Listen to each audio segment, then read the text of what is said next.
Hi guys, അപ്പോൾ നമ്മൾ blog ചെയ്യാൻ വേണ്ടി ഇറങ്ങിയതാണ് ഗൈസ്. അപ്പോൾ നമ്മൾ വന്നതിൽ അത്താണിക്കൽ ചിയാനപ്പുറം പള്ളിയിൽ നബിദിനം പരിപാടിയാണ് ഗൈസ്. മാക്സിമം കാണാൻ സപ്പോർട്ട് ചെയ്യുക, നമ്മുടെ ചാനൽ സപ്പോർട്ട് ചെയ്യുക. നമ്മുടെ ചാനലിൻ്റെ പേരാണ് A grade Muneeb ride blog. Maximum നമ്മുടെ ചാനൽ സബ്സ്ക്രൈബ് ചെയ്യുക, ലൈക്ക് ചെയ്യുക, ബെല്ലൈക്കൺ ഓൺ ചെയ്യുക. രക്ഷിതാക്കളെ അസ്സലാമു അലൈക്കും.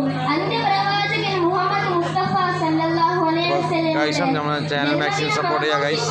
ഈ വേളയിൽ നിങ്ങളോട് രണ്ട് വാക്ക് സംസാരിക്കാൻ കഴിഞ്ഞതിൽ ആദ്യം തന്നെ ഞാൻ അല്ലാഹുവിനെ സ്തുതിക്കുന്നു. അൽഹംദുലില്ലാഹ്. മുത്ത് നബി സല്ലല്ലാഹു അലൈഹി വസല്ലമ ധാരാളം മൂല്യങ്ങൾ നമുക്ക് പഠിപ്പിച്ചു തന്നു. എന്റെ ഈ കൊച്ചു പ്രസംഗത്തിൽ അതെല്ലാം വിശദീകരിക്കാൻ കഴിയില്ലല്ലോ.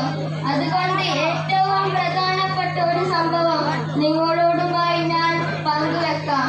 മുത്ത് നബി സല്ലല്ലാഹു അലൈഹി വസല്ലമ ഒരിക്കൽ പറയുകയുണ്ടായി, ഏത് പ്രതിസന്ധി ഘട്ടം വന്നാലും സത്യം മാത്രമേ പറയാൻ പാടുള്ളൂ.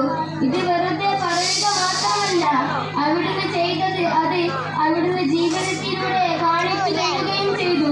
അതുകൊണ്ട് തന്നെ മുത്ത് നബി സല്ലല്ലാഹു അലൈഹി വസല്ലമയെ ശത്രുക്കൾ പോലും അൽ അമീൻ എന്ന് വിളിച്ചു വിളിച്ചത്. ഒരിക്കൽ ഒരു അഹ്റാബി സല്ലല്ലാഹു അലൈഹി വസല്ലമയോട് അടുക്കൽ വന്നുകൊണ്ട് പറഞ്ഞു, നബിയേ, എനിക്ക് എല്ലാ വ്യക്തികളിലും ഒരേ സമയം മാറി നിൽക്കാൻ കഴിയില്ല.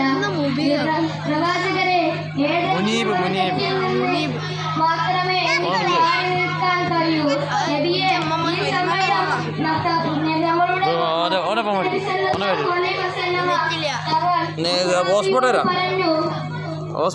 നിങ്ങൾ ജീവിതത്തിൽ ഒരിക്കലും കള്ളം പറയരുത്. ഈ ഒരു തെറ്റിൽ നിന്ന് നിങ്ങൾ മാറി നിൽക്കണം. ഇതുകൊണ്ട് അഹ്റാബി സന്തോഷം